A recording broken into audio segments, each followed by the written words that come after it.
Welcome back to Wristwatch Deep Dive. Today I'll be talking about my Piaget Upstream. I'm not a dealer or flipper. I'm not selling the watches I cover, just highlighting watches I have in my collection. All right, so this is the Piaget Upstream. Reference is 27050. All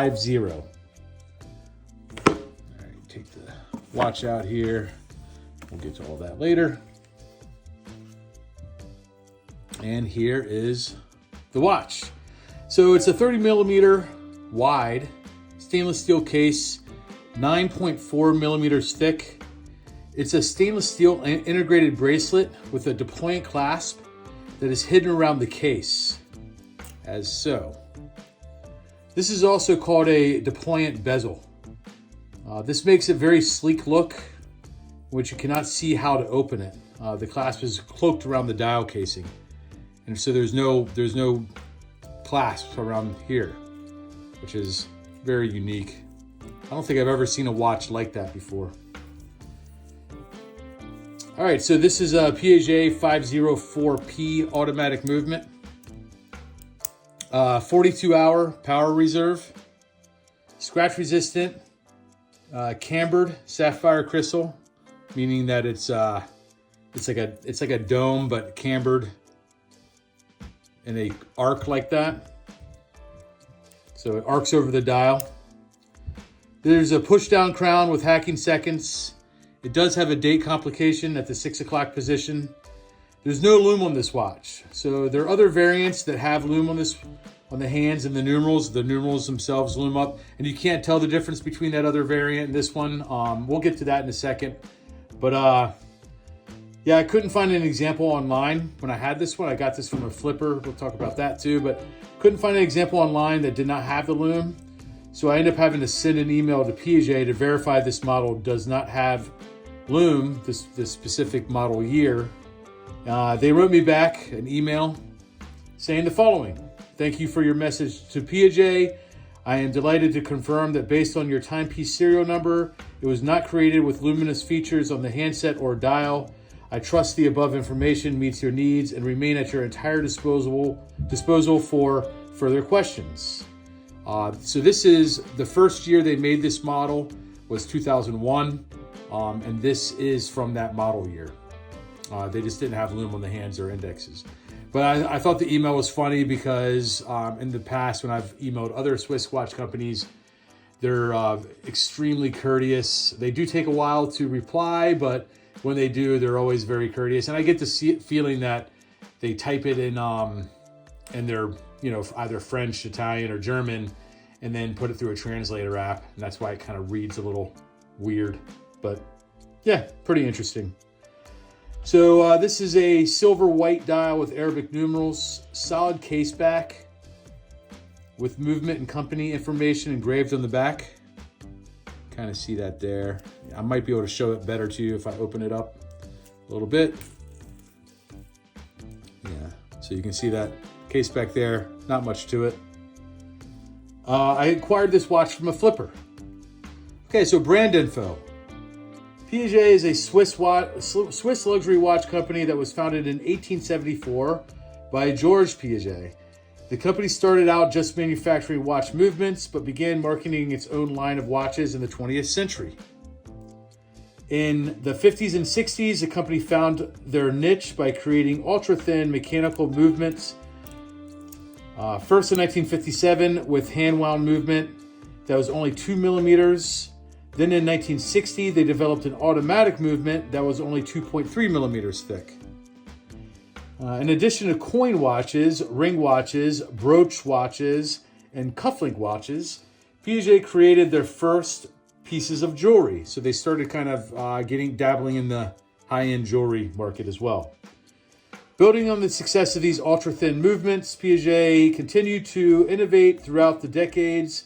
In 2014, they introduced the Alta Piano 900P, which was the world's thinnest mechanical hand-wound watch at just 3.65 millimeters thick. And that's not just the movement, that's the entire watch with movement inside.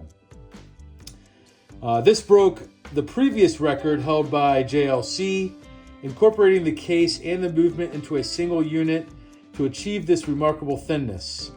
This watch exemplified their commitment to technical innovation and minimalistic design, continuing their legacy and setting world records for ultra-thin watches. All right, let me review my notes. Continue. The luxury Vendome Group, now Richemont Group, purchased the Piaget manufacturer in 1988. From 1957 till 2001, the company only produced watches in precious metals exclusively, gold and platinum, for example. This claim is not entirely true, though. Piaget made a few steel watches for the Japanese market in the early 1960s, but so you do find kind of conflicting reports, but predominantly only precious metals. The Upstream, which is this model, was marketed as a sports watch, believe it or not, even though it doesn't really look to me much like a sports watch. But this model was only in production for 7 years, starting in 2001. And since then, the company has worked with other materials like titanium and steel for their Polo 45 chronograph. But this watch, this Upstream, is the first watch in a long time, so really for many decades, that was a Piaget model designed in stainless steel.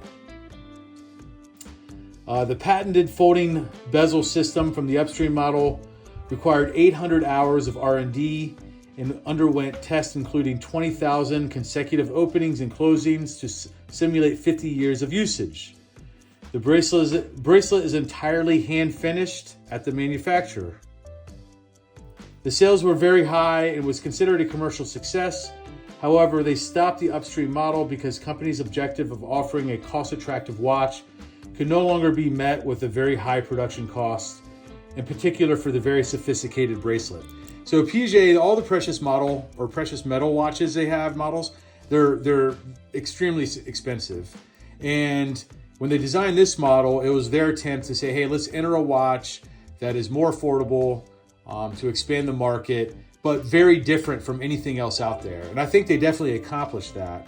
I think the challenge, though, is really the details in the watch. Even though it's not made of precious metals, it still costs a ton of money to manufacture this by hand.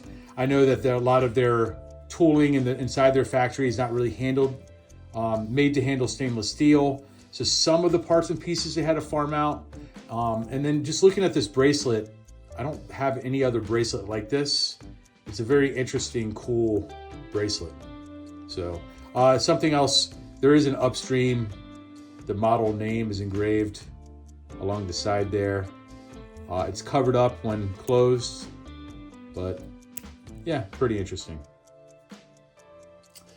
So I chose this watch because this one is the only Piaget watch I can afford. And I think this Deployant Bezel is very cool. Though marketed as a sports watch, I consider this a dress watch. And there doesn't seem to be anything else, really anything sporty about it, if you ask me. But I couldn't even tell you. I mean, it's not a dive watch or an aviator or there's no chronograph or racing. Yeah, I couldn't tell you what kind of sport they'd be marketing this for, but besides the fact that it's stainless steel. All right, we'll talk about the box. So the box here, this is the pillow that came with the box. Box inside the box. Here are my extra links and the tag. So when I got this from a flipper, and then I started watching more and more videos about it, I did start getting nervous. Even though I had this third-party authenticated, I did start getting nervous when I saw other models that looked identical to this have the loom, and this one did not have the loom. And I was like, oh man, what did I get myself? Did I get had? Did the third party get it wrong? And they didn't. There was 1 year they didn't. They released this without the loom, and this happened to be the first year and the model year that I have. But anyways, we'll talk about the box. So it's a nice box, nice, like normal size, decent materials. One thing I will say, so this box is over 20 years old. One thing I'll say is as boxes get older, they do start deteriorating. So like I can feel, I don't want to do it too much, but if I kind of rub this material, there's little flakes of it will start coming off. I mean, that just happens. I don't know if you have to have it like in a strict temperature, you know, humidity controlled room. It's only this inside felt that this happens to.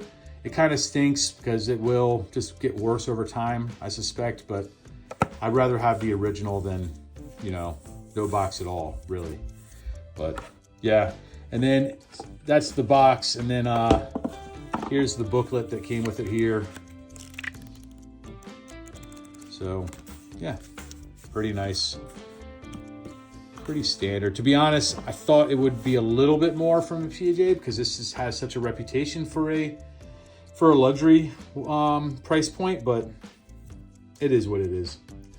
No lume, so there won't be a lume shot on this watch because there is no lume. We talked at length about that. And but yeah, that's the wrist shot.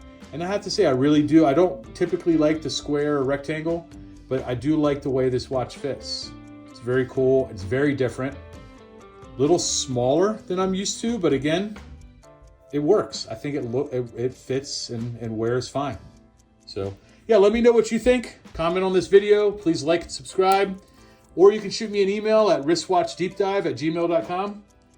Thanks for watching. I'll see you next watch.